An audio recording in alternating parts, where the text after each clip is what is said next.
అలాగే ఒక మేధాశక్తి ఉన్నటువంటి వ్యక్తి రోజుకు లక్షల నుండి కోట్లు కూడా సంపాదించగలుగుతారు. బిల్ గేట్స్ కానీ, అంబానీ, వీళ్ళంతా ఉన్నారు ఇంటలెక్చువల్స్. వీళ్ళంతా కూడా రోజుకు లక్షల నుండి కోట్ల రూపాయలు సంపాదిస్తారు. That is the capacity of intellectual body. The fourth body is atma. What is ఆత్మ?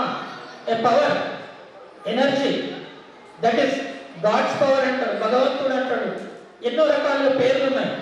ఆ ఫోర్త్ బాడీ ఏదైతుందో, ఆత్మ ఏదైతుందో, అది ఎనర్జీ చేస్తుంది ఈ మూడింటిని కూడా, శరీరాన్ని, మనసును, తర్వాత మన మేధను, మూడింటిని కూడా ఈ యొక్క నాలుగవ శక్తి ఆత్మ ఎనర్జీ చేస్తుంటుంది, శక్తిని ప్రసాదిస్తుంటుంది.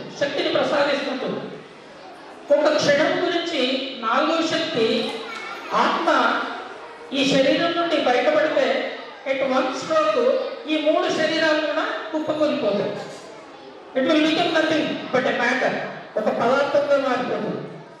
సో ఆ ఫోర్త్ బాడీ ఏదైతుందో దట్ ఈస్ మనమంతా కూడా ఆ ఫోర్త్ బాడీ.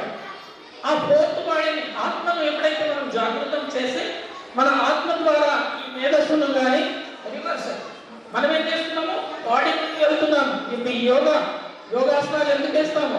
మన శరీరంలో సెన్స్ ఆర్గన్స్ ఏవైతే ఉన్నాయో వాటినన్నింటినీ కూడా నియంత్రించుకోవాలి.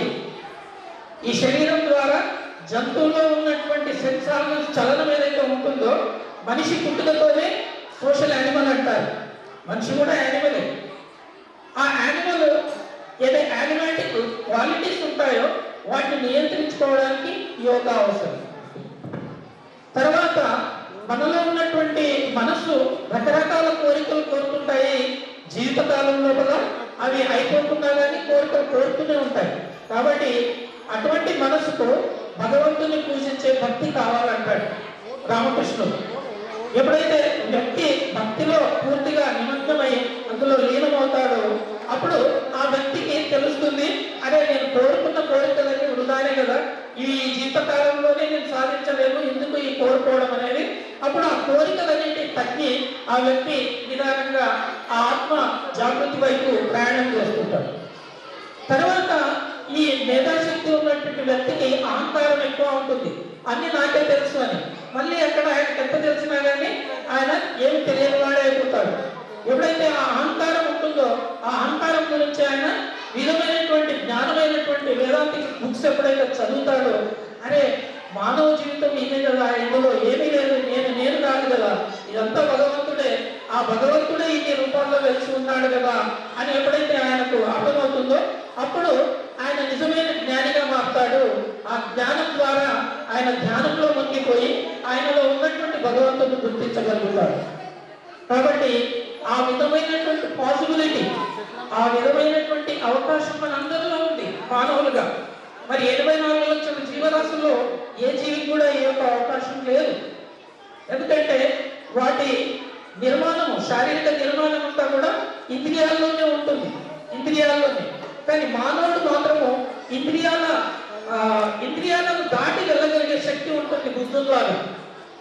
బుద్ధుడు తన యొక్క ఇంద్రియ శక్తిని, మానసిక శక్తిని, తర్వాత మేధాశక్తిని పెంచుకొని ఏ విధంగా అయితే అయ్యాడో ఆయనను ఎప్పుడైతే ఆయన జ్ఞానాన్ని పొందాడో, ఎన్లైట్మెంట్ ఎప్పుడైతే జరిగిందో దేవతలంతా కూడా ఇదేంటి, ఈయన భగవంతుని కూడా దాటిపోయాడు, ఇంతటి జ్ఞానము ఈయనకు ఎలా వచ్చింది, ఈయనను మరి ఇప్పుడు ఈ ప్రపంచంలో ఉన్న మానవుల దుఃఖాలను నివారించడానికి ఈయనను ఎందుకు అడుగుకోవడం, మనము ఈ యొక్క తను తెలుసుకున్న జ్ఞానాన్ని ఈ సమాజానికి బోధించమని దేవతలంతా వచ్చి అడుగుతారు.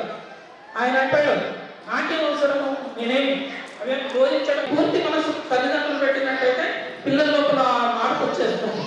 ఈ శిక్షణ శిబిరాలు అటెండ్ చేసినాక ఈ 15 రోజుల్లో ఇంటికి వచ్చిన తర్వాత మీరు ఆనందాన్ని పొందుతున్నారు. మరి ఈ ఆనందం సమాజం అంతా వ్యాప్తి చేయాలి. రామకృష్ణుల యొక్క సందేశాన్ని, వివేకానంద సందేశాన్ని, శారదామాత యొక్క సందేశాన్ని, ఇవన్నీ కూడా మీరు వ్యాప్తి చేసినట్టయితే, ఎందుకంటే మన పిల్లలు మన తల్లిదండ్రులు కూడా ఇక్కడికి వచ్చేటట్టు చేయాలి, వాళ్ళు కూడా నేర్చుకునేటట్టు చేయాలి. మంచి వాళ్ళు ఇంకా మంచిగా కావాలంటే మరి వాళ్ళని తీసుకురావాలి, వాళ్ళకు కూడా ఈ విషయాలు నేర్పించాలి.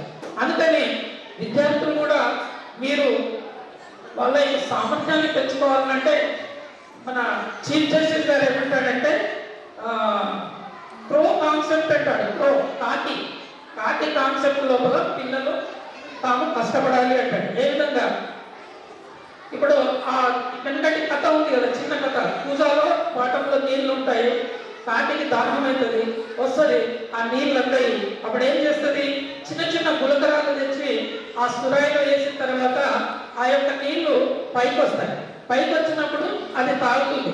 అలాగే ఈ విద్యార్థులు కూడా చిన్న తరగతుల నుండి ఒక్కొక్క తరగతిలో తమ యొక్క సామర్థ్యాన్ని పెంచుకుంటూ ఎప్పుడైతే విద్యా కళాశాల విద్యకు ఎప్పుడైతే ఎదుగుతారో అప్పుడు వాళ్ళకు శాస్త్రాలు బాగా బోధపడుతుంటాయి.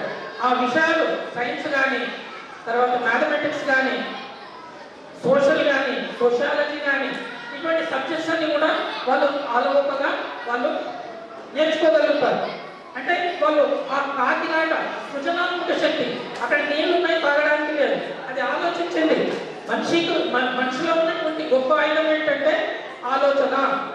ఆ ఆలోచన ఎప్పుడైతే మొదలు పెడతావో నీవు, ఆ ఆలోచనలో నుండి ఇవన్నీ ఈ ప్రపంచంలో ఇంత అద్భుతం ఏర్పడిందంటే మానవుని యొక్క ఆలోచన నుండి ఈ అద్భుతాలన్నీ ఏర్పడ్డాయి. మరి జ్ఞానం ఉన్నటువంటి భారతీయ జ్ఞానాన్ని మనము మర్చిపోయినాం కాబట్టి తెలుసుకొని మీరంతా కూడా అటువంటి మార్గంలో ప్రయాణిస్తారని ఆశిస్తూ మరి యొక్క సమయాన్ని ఇచ్చినటువంటి పెద్దలు రామకృష్ణ సేవా సమితి సభ్యులకు నమస్కరిస్తూ మీ అందరికీ కూడా మరొకసారి నమస్కరిస్తూ ఈ విరమిస్తున్నాను. నమస్కారం. అన్ని సౌకర్యాలు రావాలి. రామకృష్ణ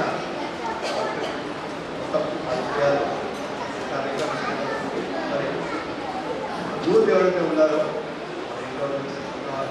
తెలిసిన వాళ్ళు 15 సంవత్సరాల నుంచి 35 సంవత్సరాలు